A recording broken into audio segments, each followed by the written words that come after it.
네, 경제 현안을 보다 쉽게 풀어보는 경제 읽기 시간입니다. 오늘도 다양한 경제 이슈들 김대호 경제학 박사와 짚어보도록 하겠습니다. 어서 오십시오. 네, 반갑습니다. 예. 자, 한 해가 마무리되는 시점에서 소비자 심리지수 얘기를 좀 해보겠습니다. 경제 전반에 이제 소비자들의 인식을 보여주는 지표잖아요. 소비자 심리지수. 네. 99.5로 확인됐는데 이게 지난달보다는 2.3% 일단 올랐습니다. 뭐 소폭 오른 거지만 일단 소비자들의 심리가 좀 개선된 배경을 좀 짚어봐야 될 것 같아요. 그렇습니다. 이 경제를 결국 꾸려가는 것은 그 경제 주체들인 소비자들, 국민들이 이끌어가는 건데요. 국민들의 생각이 매우 중요합니다. 우리가 의학에도 예. 플래시보 이펙트라는 게 있지만 이 좋다고 생각하는 약을 먹으면 뭐 실제로 감기도 고쳐진다. 영양제를 먹더라도 감기에 도움이 될 것이라고 생각하면 감기가 고쳐진다는 그런 의학 보고서가 있어요. 그렇죠. 마찬가지로 경제 문제에서도요. 된다 생각하면 각자의 긍정적 마인드가 합해서 실제로 경제가 더 잘 되는 그런 경우가 구체적으로 입증이 되고 있습니다. 그런 면에서 소비자들이 어떻게 느끼느냐 이 심리가 앞으로의 경제 향방을 좌우하는 아주 중대한 지표 중에 하나인데요. 예. 정말 반갑게도 소비자들의 이 어떤 앞으로 경제가 좋아질 것인가 나빠질 것인가는 그 소비자 심리 지수 CCSI 한국은행이 조사한 겁니다. 여기서 99.5%로 지난달보다는 성큼 2.3포인트나 올라갔어요. 예. 뭐 이것은 그만큼 이제 우리 국민들이 경제에 대해 좀 자신감을 갖게 됐다.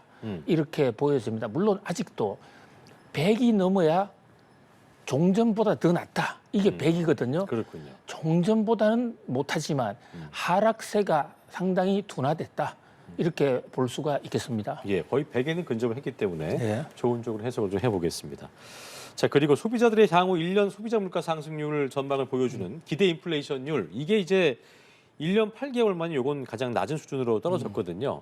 어떤 것이 가장 영향을 미쳤을까요? 예, 이 소비자 심리 지수 중에서요. 가장 중요한 게 바로 지금 말씀 주신 기대 인플레이션입니다. 예. 다른 어떤 경제 지표보다도 인플레나 물가는 국민들이 생각하는 대로 갈 그 개연성이 매우 높습니다. 예. 왜냐하면 가격이 오른다 싶으면 물건을 먼저 사게 되고 사재기도 하게 되고 안 오를까 생각하면 실제로 그런 어떤 충동 구매를 안 해서 실제로 물가 안정이 되는 그런 실정 분석이 있거든요. 자, 그런데 우리나라 소비자들 앞으로 1년 후에 물가가 어떻게 될 것이냐라는 예.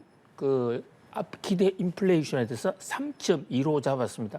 이게 불과 1년 전만 하더라도 거의 5%에 육박하는 4% 중후반이었거든요. 네. 거기에 비하면 지금 상당히 크게 낮아진 거예요. 이 기대 인플레이션은 미국이 금리 인상을 하던 게 2022년 3월 달이었고 예. 이게 우리나라에 서서히 본격적으로 영향을 미친 이제 그해 5월 그러니까 작년 5월 달 이후에는 4% 후반으로 껑충 뛰었습니다. 네. 근데 이게 다시 지난해 4월 달 수준 그러니까 본격적인 금리 인상 효과가 나타나기 전 수준으로 돌아갔다. 네. 뭐 그런 면에서 이것도 대단히 바람직한 현상이고 특히 3.2라는 것은 지금보다도 물가가 지금에서 특별히 더 오르지 않는다라고 대다수 국민들이 생각한다는 것이거든요. 이것도 상당히 그 바람직한 현상으로 보여집니다. 예. 내년도 이런 추세 좀 이어갈 수 있을까요? 어떻게 좀 예상하세요? 예, 문제는 두 가지 변수가 있습니다. 하나는 국제 유가인데요. 지금 국제 유가가 정말 감사하게도 계속해서 하락 안정세를 보이고 있습니다. 네. 이 정도의 하락 안정세만 보인다면 우리나라 물가 전 잡힐 수 있다고 봅니다. 내년에 하락세가 더 커져서 기대 네. 인플레이션도 3.2보다도 더 낮아져서 마침내 우리가 목표로 하던 2%대에도 들어갈 수 있을 거예요. 자, 또 한 가지 변수는 공공요금입니다. 현재 공공요금, 특히 전기값, 수도값, 가스비 이게 줄줄이 인상할 가능성이 높은데요. 요게 만약에 올라간다면 또 물가에도 영향을 주겠죠. 그러나 이것도 국제 유가나 가스 요금도 국제 에너지 가격하고 연동이 돼서 국제 에너지 가격이 안정이 되면 전기 요금, 가스 요금 상승세도 크게 둔화될 수가 있습니다. 네. 자, 그다음에 또 하나가 이게 식품. 요즘 이 에그플레이션이라는 얘기가 나올 정도로 먹고 사는 식품 가격이 굉장히 많이 오르고 있는데요. 원가가 올라서 그런 것도 있고 또 일부에 좀 그리드 인플레이션이라고 해서 탐욕 인플레이션까지도 지금 그 분석이 되고 있는데 예. 식품의 경우에는 물가가 올라도 사 먹지 않을 수가 없다. 반드시 그걸 먹어야 된다는 이른바 탄력성의 어떤 제한이 있습니다. 그러니까 예. 다른 쪽으로 도망갈 수가 없는 것이죠.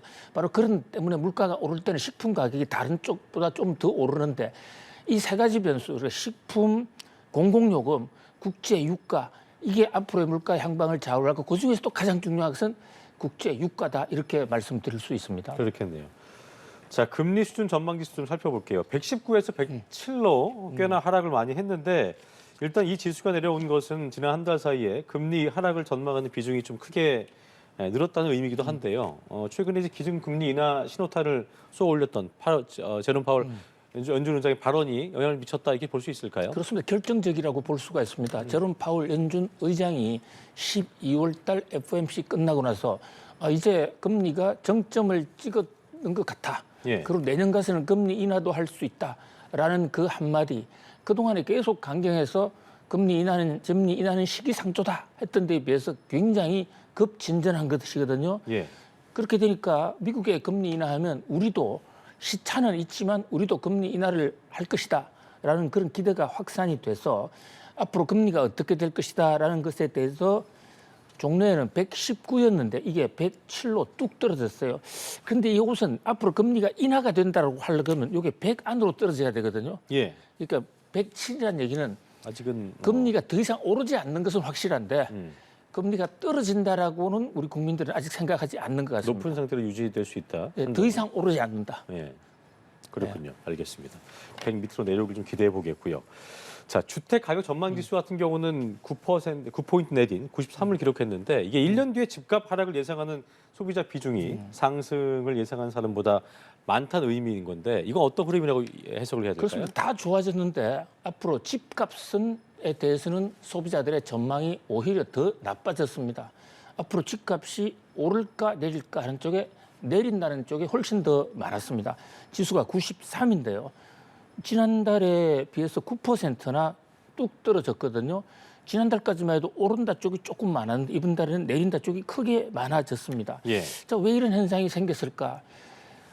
금리가 떨어진다라고 생각을 하면 금리에 민감한 게 집값이기 때문에 집값이 오른다라고 생각하는 것이 일반적인데 예. 우리나라에서는 지금 그렇지 않습니다. 그 첫 번째 요인이 PF, 프로젝트 파이낸스 대출, 이 부실, 이 문제가 지금 금융권을 강타하고 있거든요. 그렇죠. 그렇게 되면 결국은 분양이 안 돼서 프로젝트 파이낸싱이나 브릿지론 돈이 안 나가게 되면 건설사들이 부도가 날 것이고 그러면 그 과정에서 금리가 굉장히 높아질 수 있다.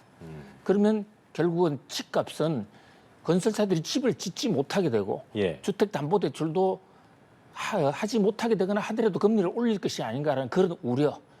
그래서 결국 앞으로 한 6개월 동안은 우리 경제의 최대 변수는 이 PF 폭탄. 이것을 어떻게 네. 슬기롭게 잘 해결하느냐. 이 대목에 지금 정책의 초점이 맞추어져야 할 것으로 보고 있습니다. 실제로 정부도 여기에 지금 총력을 네. 경주하고 있는 상황입니다. 알겠습니다. 자, 다음 주제. 지난해 여성 전체 근로자의 시간당 임금 남성의 70% 수준으로 올라왔다고 하고 또 성별 고용률 격차도 줄어들었다고 하는데요. 어떤 의미가 있을까요? 예, 이게 우리나라 좀 인구가 줄어들고 있는 상황에서 그나마 우리 경제의 장기 지속적이고 또 안정적인 구조로서의 성장을 담보할 수 있는 상당히 중요한 카드가 바로 여성 인력들을 산업 현장에서 활발하게 일할 수 있도록 해주는 거. 그러자면 남녀 고용률이나 임금 격차가 해소돼야 되는데요. 이게 지금 정부가 경력 단절 예방법에 따라서 처음으로 올해 실시한 통계를 보니까 여성 평균치의 임금이 남성 평균치의 임금보다 시간당을 기준으로 할 때 70%까지 올라갔다. 예. 뭐 여전히 100%로 똑같아야 되지만 종전에 비해서는 일단 상승세를 보였다라는 데 대해서 상당히 희망적인 우리 사회의 여성 인력에 대한 우대, 여성 인력을 존중 이런 것들이 조금씩 이제 반영되고 있지 않은가 그런 면에서 상당히 반가운 소식이라고 할 수 있겠습니다. 예. 남성 여성 고용률 격차 같은 경우는 줄어들고는 있습니다만 통상 출산도 그렇고 육아로 인해서 경단녀들 35세, 39세 사이의 여성 같은 경우에는 고용률 격차가 전 연령대에서 유일하게 30% 이상으로 집계가 됐다고 하더라고요. 이거는 어떻게 좀 해석을 해야 될까요? 그렇습니다. 이게 이제 임신, 출산, 육아 과정에서 생기는 경력 단절 여성, 이 경력 단절 여성이 일단 취업 현장에서 빠지기 때문에 예. 고용률이 급격히 떨어지게 되죠. 그리고 또 그분들이 급여를 받지 않으니까 나중에 합산을 하더라도 여성이 남성보다도 훨씬 줄어듭니다. 그래서 경력 단절 사유의 1위는요 단연 육아입니다. 육아인데 이제 그래서 바로 육아 문제에 대해서 남녀가 애를 낳는 것은 남자가 대신해 줄 수는 없지만은 그렇죠. 육아에서는 좀 역할을 좀 분담해야 되고 특히 애 낳는 데 있어도 저는 미국서 애를 낳거든요. 예. 그 원정 출산을 한 게 아니고 미국에서 근무 중에 근무 중에. 예, 낳는데 병원에서 종합병원에서 남자와 여자가 똑같이 그 임신 일기를 쓰게 하고 병원에도 같이 가야만 치료가 돼요. 아 그렇군요. 의무군요, 이게. 예, 뭐 그런 면도 우리도 한번 참고해볼 필요가 있다 이렇게 생각합니다. 알겠습니다. 여기까지 경제학기 김대호 박사와 함께했습니다. 오늘 말씀 고맙습니다. 고맙습니다.